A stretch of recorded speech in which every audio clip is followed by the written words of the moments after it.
La prochaine étape, avant d'aller plus loin, on va renommer les plans qui sont ici. Alors, le plan qui est ici est à 45 mm. Donc, c'est plan 45 mm. Ensuite, le plan qui était ici était 55 mm. Donc, plan 55 mm. Ce sketch ici, c'est le sketch qui est à 45 mm. On va juste retourner pour être certain. C'est ça. Alors ici, ça c'est le sketch à 45 mm. Celui-là, c'est le sketch à 55 mm.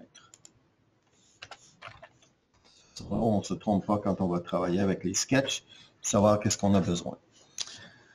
Alors voici, la prochaine étape, c'est de créer nos plans qui vont nous permettre d'écrire nos lettres sur le compte. Alors, pas le compte, mais ici, c'est un porte-crayon. Alors, le nom est ici, ou encore ici. Donc, chacun va écrire son nom ou qu'est-ce qu'on veut sur le porte-crayon.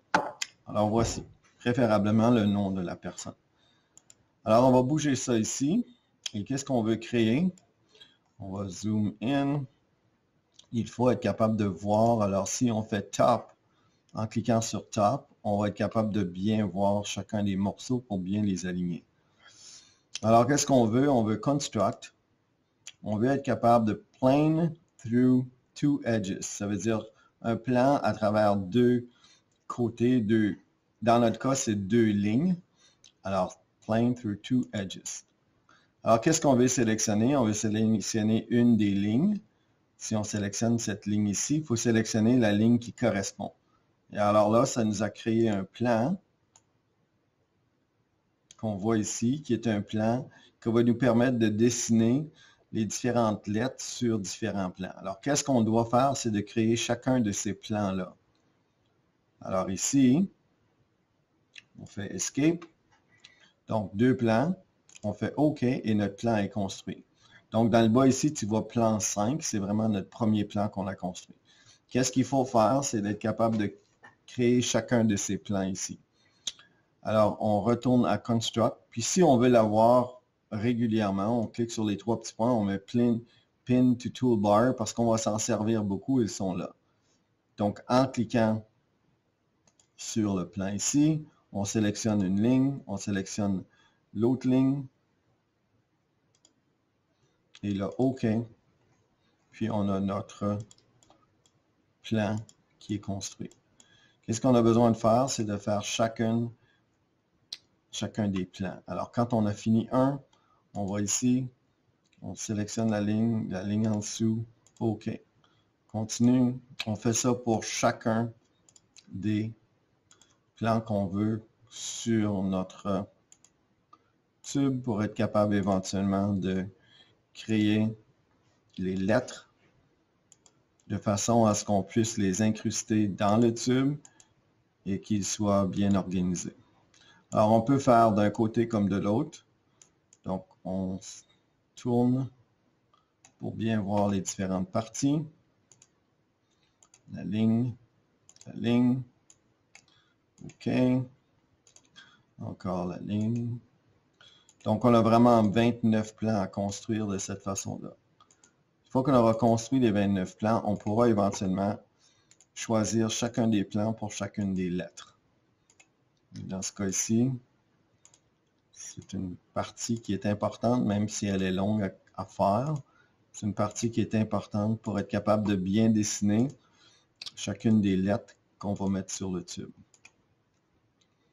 Alors ici, on peut encore retourner. Et on continue. Lorsqu'on dessine les plans un à côté de l'autre, toujours en suivant le même ordre, c'est plus facile à reconnaître où on est rendu sur les plans parce que les noms sont nommés pour chacun des plans. Donc, on continue. Il faut faire chacun des plans qui sont disponibles. Même si on ne sert pas de tous les plans, on peut les dessiner. Et puis, peut-être qu'éventuellement, on va vouloir ajouter des lettres supplémentaires, mais d'abord les plans vont déjà être construits.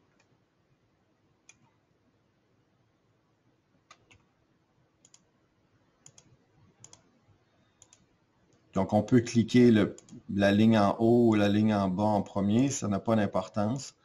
D'abord qu'on sélectionne les deux lignes pour que le plan puisse se former.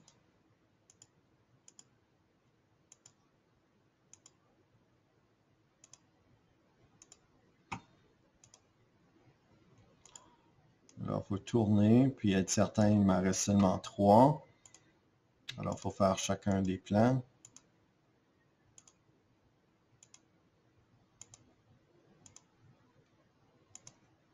Et il y en a un dernier ici. Et voilà. Alors, présentement, j'ai construit chacun des plans qui vont me permettre d'écrire du texte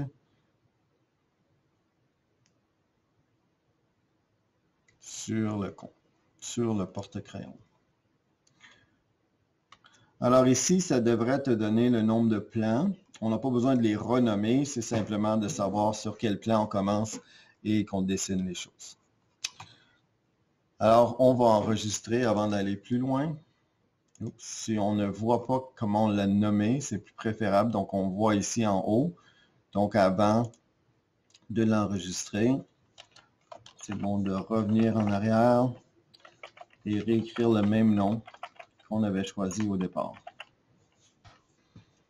Alors, quand on a le même nom, on clique sur OK. Et on attend que ça dit, là, je suis rendu à V9. Quand ça va dire V9, ça veut dire que l'enregistrement a été effectué. Alors, voici.